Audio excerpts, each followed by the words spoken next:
Now to our special report tonight on policy and profiteering in the Trump era. Congress is already probing the potential corruption in Donald Trump pushing his own Florida hotel to host the next G7 summit. It's another in a string of examples of Donald Trump trying to profit off his government job. Industry groups have also been following Trump's lead. Now, our report tonight focuses on an industry that's gotten quite a bit less attention than other issues these days: payday lenders. And their lobbyists have spent $1 million at Trump's Doral Resort for their annual conferences, sending profits to Trump with a tab featuring steak and shrimp entrees at an open bar. And Doral has a bottle of Trump sparkling wine from Monticello that goes for $18 a glass. Now, these payday lenders aren't just, to use maybe a new phrase, partying like Bill Barr, which is when you spend money at a Trump hotel to impress Trump. They're also getting money thanks to Trump policies. And that's the important part of this special report. Let me walk you through this. The very month before these lobbyists' convention at Doral, a Trump official running a key consumer protections bureau gutted regulations that protect consumers, that protect most Americans from potential abuse by these same payday lenders. They ended a rule that restricts payday lenders from preying on people who can't afford their loans in the first place. The Trump administration also backing lenders in a lawsuit gunning for many of those same protection rules. Now, this is all about how these companies, their financial institutions, target vulnerable, lower-income people who are desperate to get money fast. When we say money and time, we mean money when you need it. Put up to $10,000 in your bank account by tomorrow, based on trusting you, with no security of any kind, just your signature. Where money really does grow on trees. But it doesn't grow on trees. You could say it falls from trees, along with some very heavy burdens for paying that money back. Which is why, as you may remember, then Professor Elizabeth Warren proposed a bureau to protect against exactly this kind of abuse, and then President Obama embraced it. Millions of American families are hemorrhaging money right now, today and tomorrow and next week, on tricks and traps in credit products. We're going to fix that. The Consumer Financial Protection Bureau will be a watchdog for the American consumer, charged with enforcing the toughest financial protections in history. Now, that was the bureau that President Obama tasked Warren to run.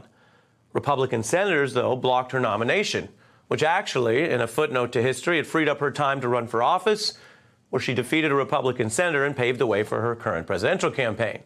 As a side note, it's one Mitch McConnell strategy that totally backfired on him.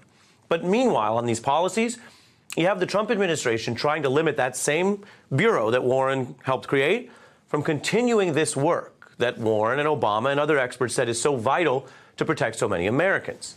Now, this problem has no partisan colors. Payday lenders prey on people in states red and blue.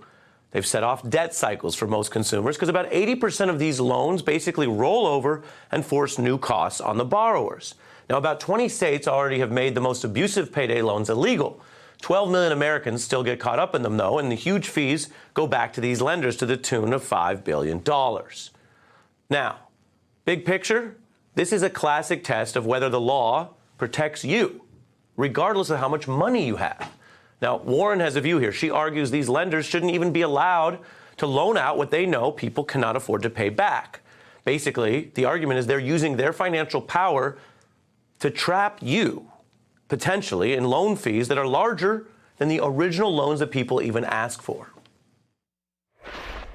Like so many Americans, preacher Mary Love knows what it's like to be tight on cash. So when she started to fall behind on her rent, she went for a quick fix. Things quickly spiraled out of control. She says she couldn't repay the loan because the interest rate was far too high for her. On her $400 loan, she ended up paying $1,420 in interest alone about a year later. That's more than 300%, 3 times what she first borrowed. That's also not fair. You don't need to be a financial expert to understand the experts know what they're doing. They're taking advantage of people who sometimes don't. This is the key part. This is what makes payday loans so dangerous. Even a small, what they call principal with this crazy high interest rate adds up very quickly. And because these terms are basically hidden in formulas laid out in all kinds of tricks, like counting weeks instead of years, well, people get confused. Now, this is a trick that Democratic Congresswoman Katie Porter illustrated when she was grilling Donald Trump's very own pick to lead this bureau. If you could even ballpark on a $200 loan for a term of 2 weeks with a $20 origination fee and a rate of $10 per 100, that is 10%. Ballpark, what is the APR?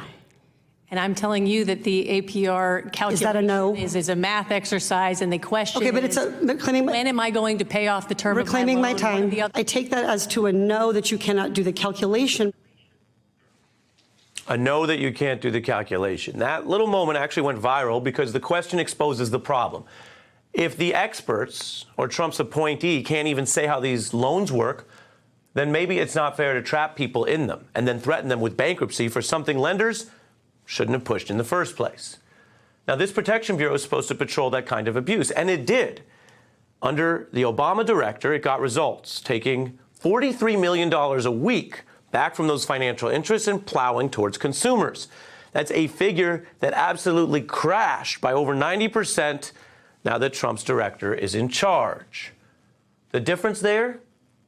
Well, it's over $40 million. That's what these payday lenders are celebrating at Trump's resort. And what's a few $100,000 in fees and an $18 glass of sparkling Trump wine in comparison to the millions these groups are now saving, getting back, earning under Donald Trump's policies protecting them? This is a sorry scene.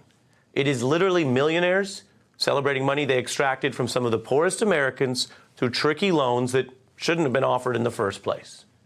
And that is what the swamp looks like when it has no shame. Hey, I'm Ari Melber from MSNBC. You can see more of our videos right here, or better yet, subscribe to our YouTube channel below. You could have been anywhere in the world, but you're here with us, and we appreciate that.